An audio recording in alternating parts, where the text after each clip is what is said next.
सबसे पहले आपको बता दें कि दिल्ली हाईकोर्ट के जज यशवंत वर्मा के घर में लगी आग के मामले में नया मोड़ आया है।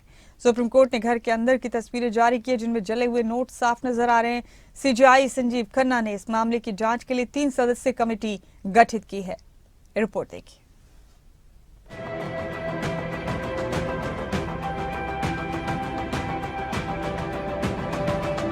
ये है वो तस्वीरें जिसमें बीते कई दिन से सवाल कैद था, कैश जज साहब का था या कैश था ही नहीं।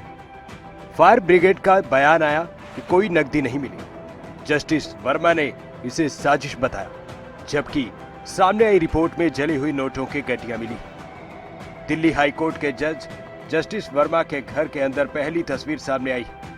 सुप्रीम कोर्ट की तरफ से जारी तस्वीर में 500 रुपए के नोट की गड्डी जली हुई नजर आई। रिपोर्ट में कहा गया है कि करीब 3-4 बोरियां जली मिली। तस्वीरों में जले हुए नोट साफ दिख रहे हैं। दिल्ली हाई कोर्ट से जस्टिस यशवंत वर्मा के घर इतना कैश कहां से आया, इसकी जांच के लिए एक कमेटी गठित की गई है। लेकिन उससे पहले उनके घर के अंदर की पहली तस्वीर सामने है। तस्वीरों को सुप्रीम कोर्ट ने अपनी वेबसाइट पर जारी किया है। दिल्ली हाई कोर्ट के जस्टिस यशवंत वर्मा के घर मिले कैश की रिपोर्ट सामने आई है। रिपोर्ट में कैश का वीडियो, 3 तस्वीरें जारी की गई हैं। तस्वीरों में 500 रुपए के जले नोटों के बंडल दिखे हैं। ये भी ले बेटा। 14 मार्च को जस्टिस वर्मा के घर आग लगने की घटना सामने आई। आग पर काबू पाने के बाद 4-5 अधजली बोरियां मिली। सुप्रीम कोर्ट ने दिल्ली हाईकोर्ट को कहा है कि जस्टिस वर्मा को जुडिशियल काम न दिया जाए। जस्टिस वर्मा के 6 महीने की कॉल डिटेल्स की जांच भी होगी। रिपोर्ट में जस्टिस वर्मा का भी पक्ष है। उन्होंने कहा कि जिस स्टोर रूम में नोटों की गड्डियां मिलने की बात की जा रही है, वहां उन्होंने या फिर उनके परिवार ने कोई पैसा नहीं रखा। जस्टिस वर्मा ने इसे साजिश कहा है कि ये राशि मेरी नहीं है, ये मुझे फंसाने और मेरी छवि धूमिल करने की साजिश है। हमें कोई जली हुई नकदी नहीं दिखाई गई। मैं हमेशा यही कहता हूं कि कोई भी राष्ट्र की स्टेबिलिटी 2 फैक्टर्स पर डिपेंड रहती है।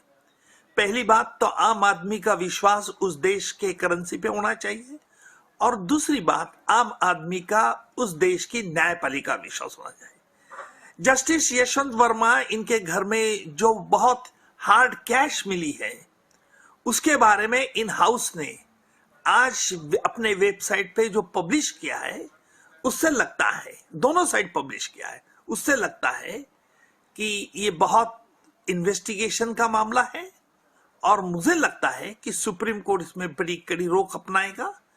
सिर्फ ट्रांसफर, सस्पेंड या टर्मिनेशन ये तो नहीं चलता है, लेकिन इसके बारे में क्रिमिनल प्रोसिक्यूशन भी हो सकता है। और जो ये नोटों का बंडल दिख रहा है, मैं समझता हूं कि ये नोटें नहीं जल रही हैं, बल्कि न्यायपालिका की विश्वसनीयता जल रही है। भारतीय न्यायपालिका, जिसको असीम अधिकार है, हर तरह का फैसला लेने की स्वतंत्रता है। जस्टिस यशवंत वर्मा अपने बड़े फैसलों को लेकर कई बार चर्चा में रहे।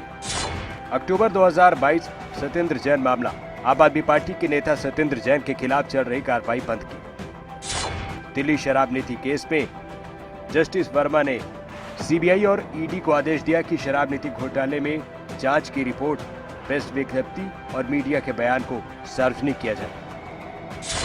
ये जस्टिस वर्मा ही थे 2022 के दिल्ली विधानसभा उपचुनाव में आम आदमी पार्टी के नेता दुर्गेश पाठक के निर्वाचन को चुनौती देने वाली याचिका स्वीकार की थी। ये जस्टिस वर्मा ही थे जिन्होंने कांग्रेस की ओर से इनकम टैक्स पुनर्मूल्यांकन के खिलाफ दायर याचिका खारिज की थी।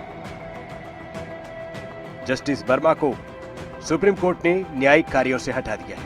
सुप्रीम कोर्ट की समिति उनकी नकदी से जुड़े आरोपों की जांच कर रही है।